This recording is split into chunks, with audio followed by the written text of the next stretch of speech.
الحمد لله الذي أنزل على عبده الكتاب ولم يجعل له عوجا قيما لينذر بأسا شديدا من لدنه ويبشر المؤمنين الذين يعملون الصالحات أن لهم أجرا حسنا ماكثين فيه أبدا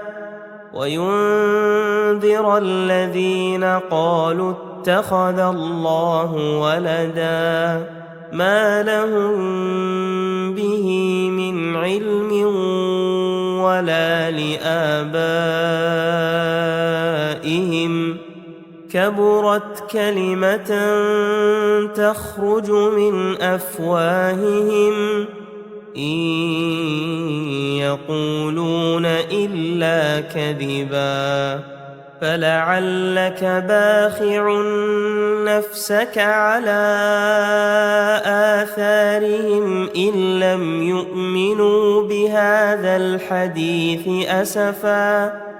إنا جعلنا ما على الأرض زينة لها لنبلوهم أيهم أحسن عملا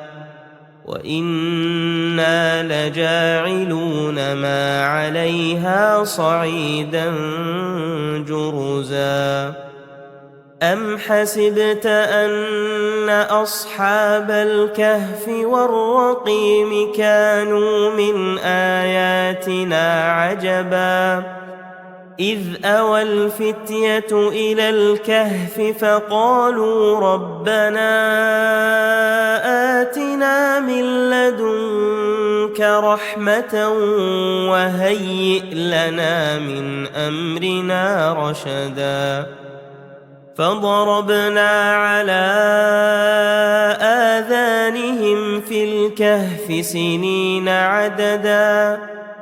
ثم بعثناهم لنعلم أي الحزبين أحصى لما لبثوا أمدا نحن نقص عليك نبأهم بالحق إنهم فتية آمنوا بربهم وزدناهم هدى وربطنا على قلوبهم إذ قاموا فقالوا ربنا رب السماوات والأرض لن ندعو من دونه إلها لقد قلنا إذا شططا هؤلاء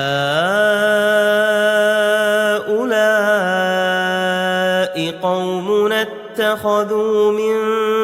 دونه آلهة لولا يأتون عليهم بسلطان بين فمن أظلم ممن افترى على الله كذبا وإذ اعتزلتموهم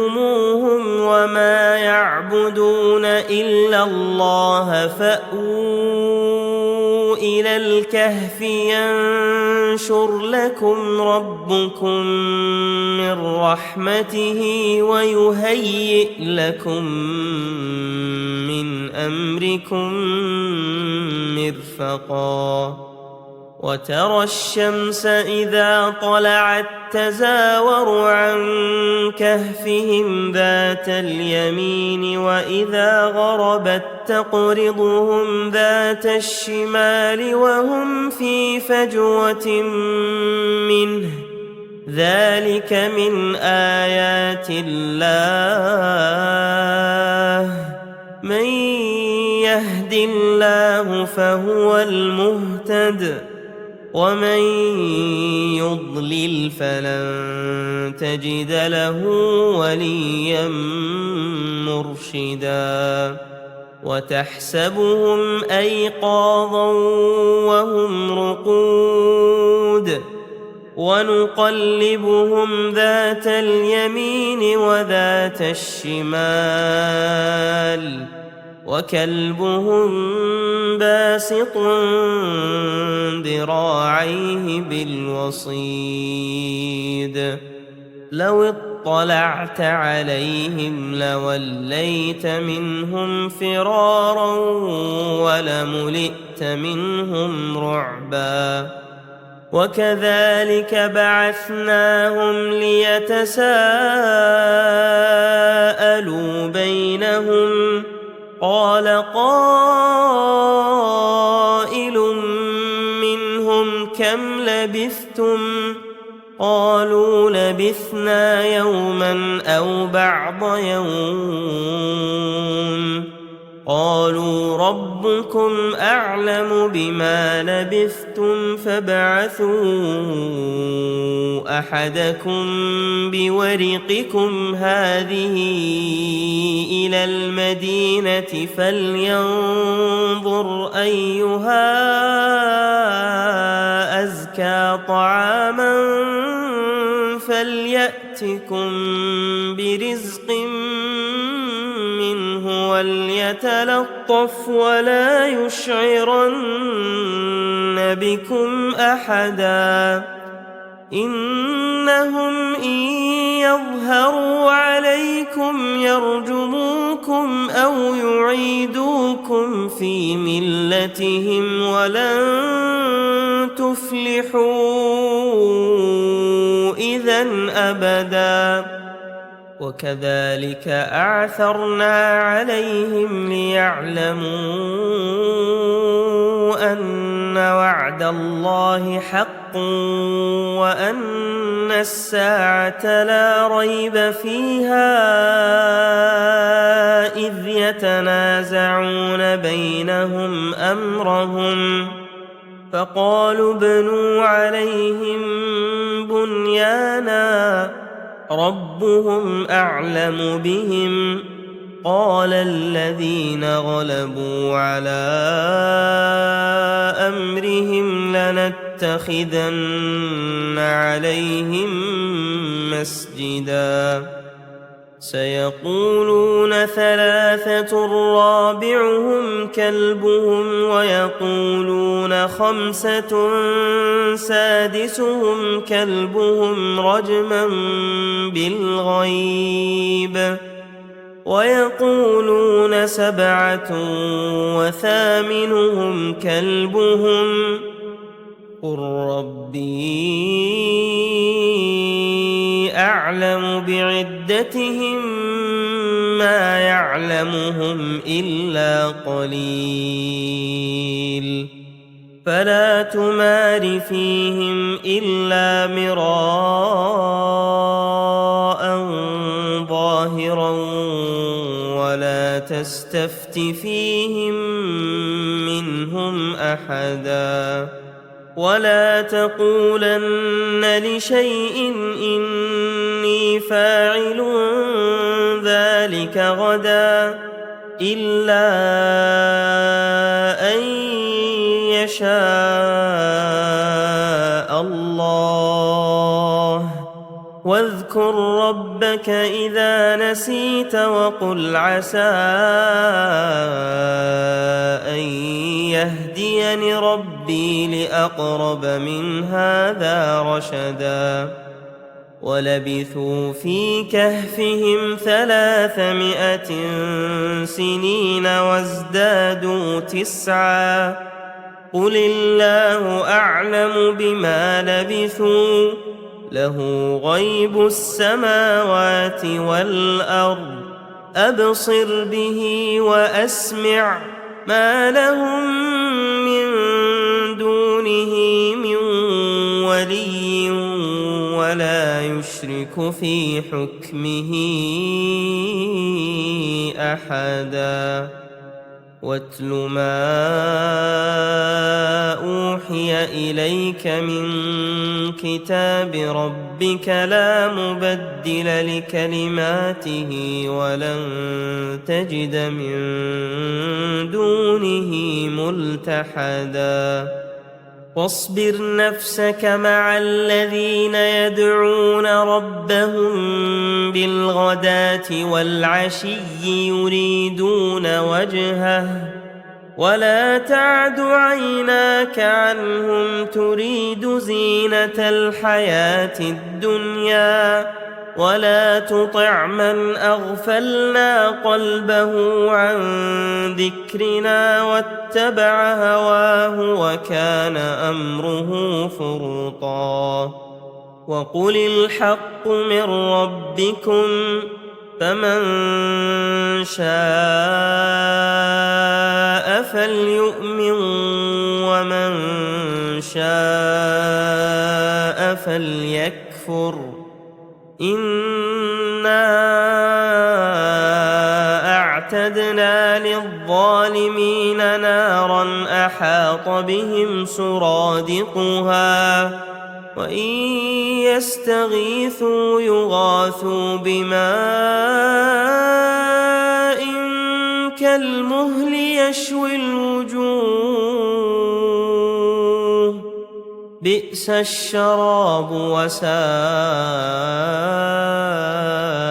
مرتفقا إن الذين آمنوا وعملوا الصالحات إنا لا نضيع أجر من أحسن عملا أولئك لهم جنات عدن تجري من تحتهم الأنهار يحلون فيها من أساور من ذهب ويلبسون ثيابا خضرا من سندس واستبرق متكئين فيها على الأرائك نعم الثواب وحسنت مرتفقا واضرب لهم مثلا الرجلين جعلنا لأحدهما جنتين من أعناب وحففناهما بنخل وجعلنا بينهما زرعا كلتا الجنتين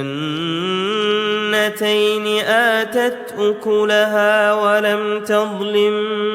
منه شيئا وفجرنا خلالهما نهرا وكان له ثمر فقال لصاحبه وهو يحاوره أنا أكثر منك مالا وأعز نفرا ودخل جنته وهو ظالم لنفسه قال ما أظن أن تبيد هذه أبدا وما أظن الساعة قائمة ولئن رددت إلى ربي لأجدن خيرا منها منقلبا قال له صاحبه وهو يحاوره أكفرت بالذي خلقك من تراب ثم من نطفة ثم سواك رجلا لكن هو الله ربي ولا أشرك بربي أحدا ولولا إذ دخلت جنتك قلت ما شاء الله لا قوة إلا بالله إن ترني أنا أقل منك مالا وولدا فعسى ربي أن يؤتيني خيرا من جنتك ويرسل عليها حسبانا من السماء فتصبح صعيدا زلقا أو يصبح ماؤها غورا فلن تستطيع له طلبا وأحيط بثمره فأصبح يقلب كفيه على ما أنفق فيها وهي خاوية على عروشها ويقول يا ليتني لم أشرك بربي أحدا ولم تكن له فئة ينصرونه من دون الله وما كان منتصرا هنالك الولاية لله الحق هو خير ثوابا وخير عقبا واضرب لهم مثل الحياة الدنيا كماء إن أنزلناه من السماء فاختلط به نبات الأرض فأصبح هشيما تذروه الرياح وكان الله على كل شيء مقتدرا المال والبنون زينة الحياة الدنيا والباقيات الصالحات خير عند ربك ثوابا وخير أملا ويوم نسير الجبال وترى الأرض بارزة وحشرناهم فلم نغادر منهم أحدا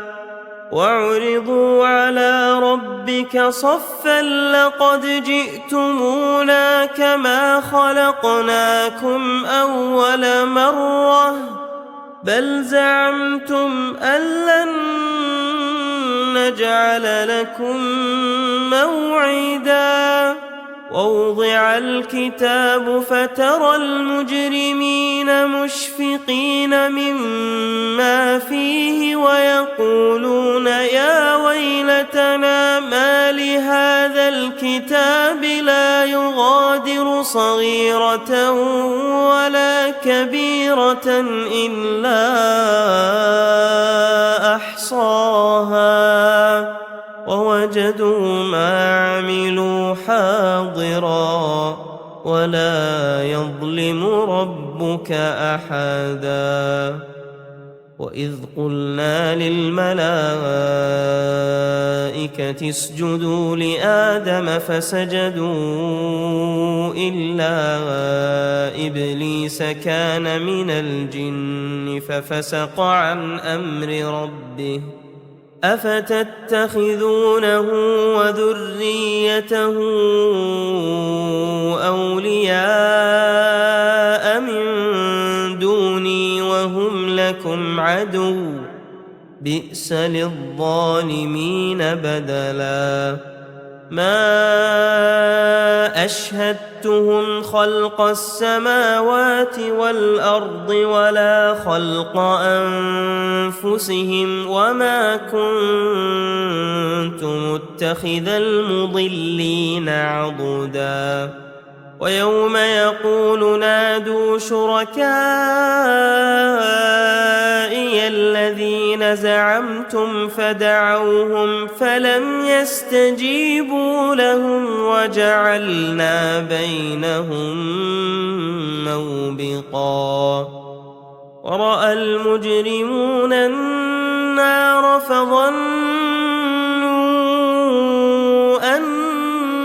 أنهم مواقعوها ولم يجدوا عنها مصرفا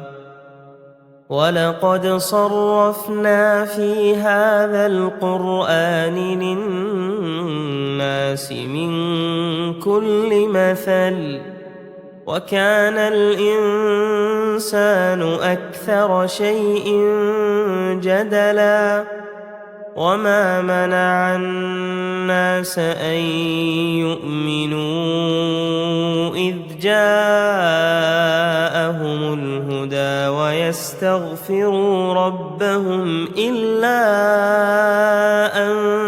تأتيهم سنة الأولين أو يأتيهم العذاب قبلا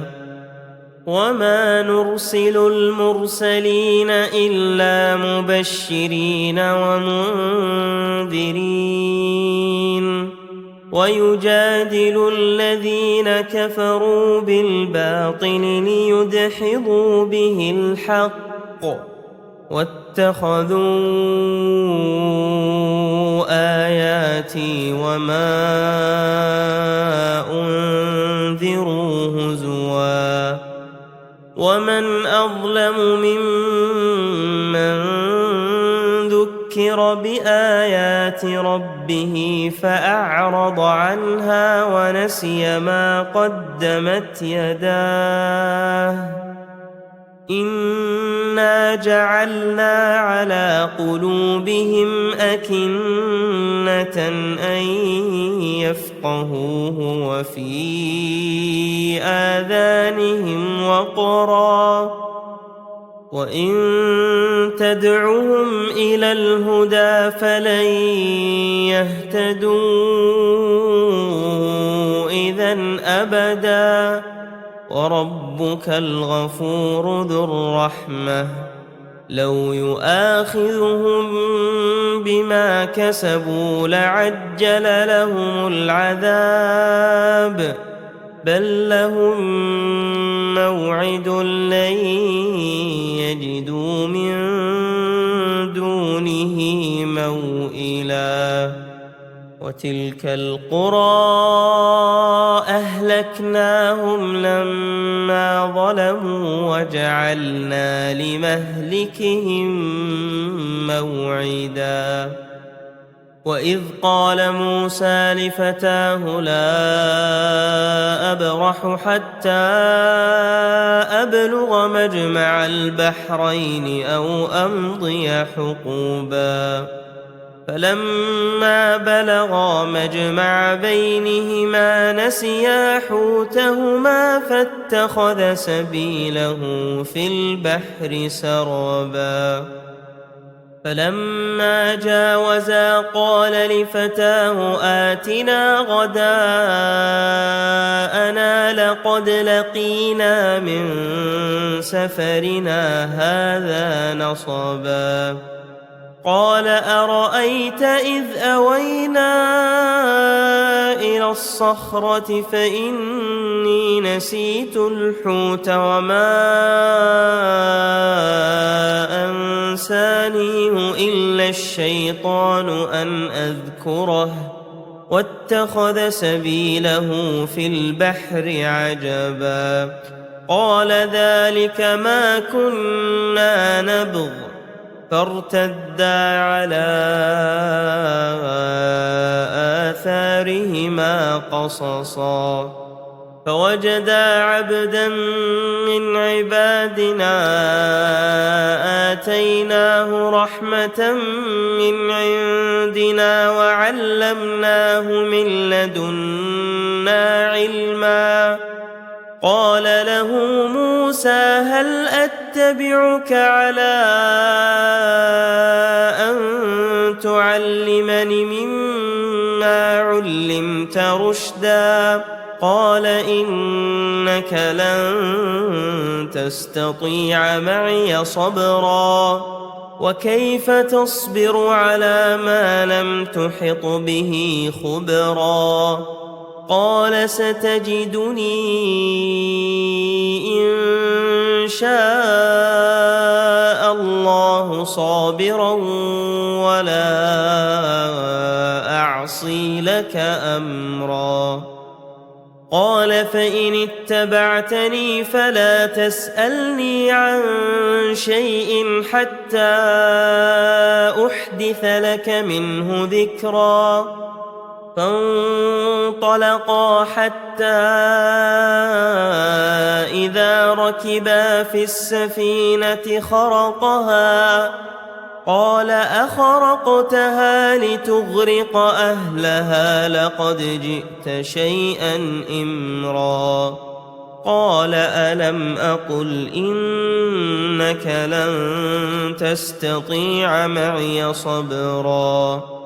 قال لا تؤاخذني بما نسيت ولا ترهقني من أمري عسرا. فانطلقا حتى إذا لقيا غلاما فقتله قال أقتلت نفسا زكية بغير نفس لقد جئت شيئا نكرا.